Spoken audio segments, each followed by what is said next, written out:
This channel does not promote any violent, harmful, or illegal activities. All content provided by this channel is meant for an educational purpose only.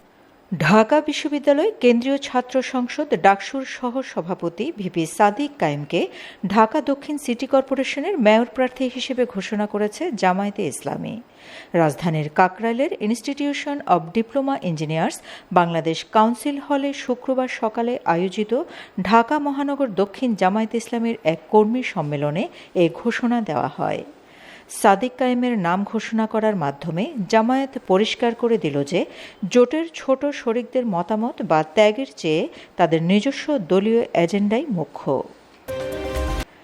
সাবেক গণ অধিকার পরিষদের সাধারণ সম্পাদক বর্তমানে BNP থেকে নির্বাচনে প্রতিদ্বন্দ্বিতা করে পরাজিত মোহাম্মদ রাশেদ খান শুক্রবার নিজের ফেসবুকে এক পোস্টে বলেছেন, জাতীয় নির্বাচনের সময় এনসিপির আসিফ মাহমুদকে ঢাকা 10 আসন ছাড়েনি জামায়াতে ইসলামী, বরং নির্বাচনের সময় অন্তর্বর্তী সরকারের দায়িত্বে থাকাকালীন আসিফের অভিযোগগুলো সামনে আনে জামায়াত। দলটি তাদের শরিক দল এনসিপিকে লোক দেখানো গুরুত্ব দিলেও আসিফের বিতর্কের দায় নিতে চায় না। রাশেদ খান বলেন, আসিফ মাহমুদকে আসন ছাড়ার জন্য স্বয়ং ডক্টর মোহাম্মদ ইউনূস জামায়াতে আমিরকে কল করেছিলেন, তবু রাজি হননি তিনি।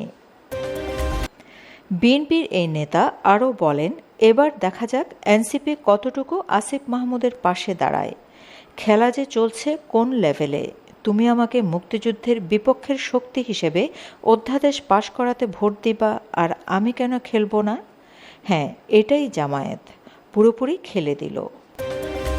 ডাকসু ভিপি সাদিক কায়েম ঢাকা দক্ষিণ সিটি কর্পোরেশনের মেয়র প্রার্থী হচ্ছেন এমন খবরে প্রতিক্রিয়া জানিয়েছেন বৈষম্যবিরোধী ছাত্র জনতার আন্দোলনের সাবেক সমন্বয়ক ও ডাকসুর পরাজিত ভিপি প্রার্থী আব্দুল কাদের। শুক্রবার বিকেলে নিজের ফেসবুক পোস্টে আব্দুল কাদের বলেন, জামায়াত থেকে সাদিক কায়েমকে মনোনয়ন দিয়েছে দেখলাম, অথচ এই সাদিক ভাইরা ডাকসু নির্বাচনে শিক্ষার্থীদের কাছে নিজেদেরকে এই একটা জায়গায় আলাদা হিসেবে দেখিয়েছেন। প্রতিপক্ষের ব্যাপারে শিক্ষার্থীদের কাছে কুৎসা রটিয়েছেন, জোর গলায় প্রচার করেছেন তারা লেজুর ভিত্তিক সংগঠন না, বাকি সবাই লেজুর ভিত্তি করবে আর মাদার পার্টির এজেন্ডা বাস্তবায়ন করবে, সাধারণ শিক্ষার্থীদের জন্য কাজ করবে না। শিক্ষার্থীরা এই বিষয়টা আসলেই আমলে নিয়েছে। অন্যান্য ইস্তেহারের পাশাপাশি শিবিরের বিজয়ের জন্য এই বিষয়টা অন্যতম নিয়ামক হিসেবে কাজ করেছে। কিন্তু কিছুদিন পরে দেখা গেল ভিপি সাহেব হেলিকপ্টারে উড়ে জামায়াতের প্রোগ্রাম করতেছেন, দিনরাত নির্বাচনী জনসভা করে বেড়াচ্ছেন। তখন কিছু শিক্ষার্থী শক খাইল, কইল লেজুর বৃত্তি নাকি করবে না, তাহলে এখন এগুলো কি করতেছে? এখন আবার জামায়াত থেকে সিটি কর্পোরেশন নির্বাচন করতে দেখে বাদবাকি নাদান শিক্ষার্থীরাও শক খাবে। ক্যাম্পাসে অস্থিতিশীল পরিস্থিতি বিরাজমান, এখনও মেয়াদ শেষ হয় নাই, আর অলেজুর ভিপি সাহেব তোড়জোড় শুরু করেছেন নিজের আর নিজ দলের আখের গোছানোতে। প্রসঙ্গত, এনসিপি থেকে সাবেক উপদেষ্টা আসিফ মাহমুদ সজীব ভূঁইয়াকে ঢাকা দক্ষিণ সিটি কর্পোরেশন নির্বাচনে মেয়র প্রার্থী হিসেবে ঘোষণা করা হয়েছিল অনেক আগেই। রাজনীতির মাঠ বড়ই বিচিত্র, বিশেষ করে যখন আদর্শের চেয়ে কৌশল বড় হয়ে দাঁড়ায়, তখন দীর্ঘদিনের মিত্ররাও অচেনা হয়ে যায়। ঢাকা দক্ষিণ সিটি কর্পোরেশন নির্বাচন নিয়ে 11 দলীয় জোটের ভেতরে এক ধরনের অস্বস্তি তৈরি হয়েছে।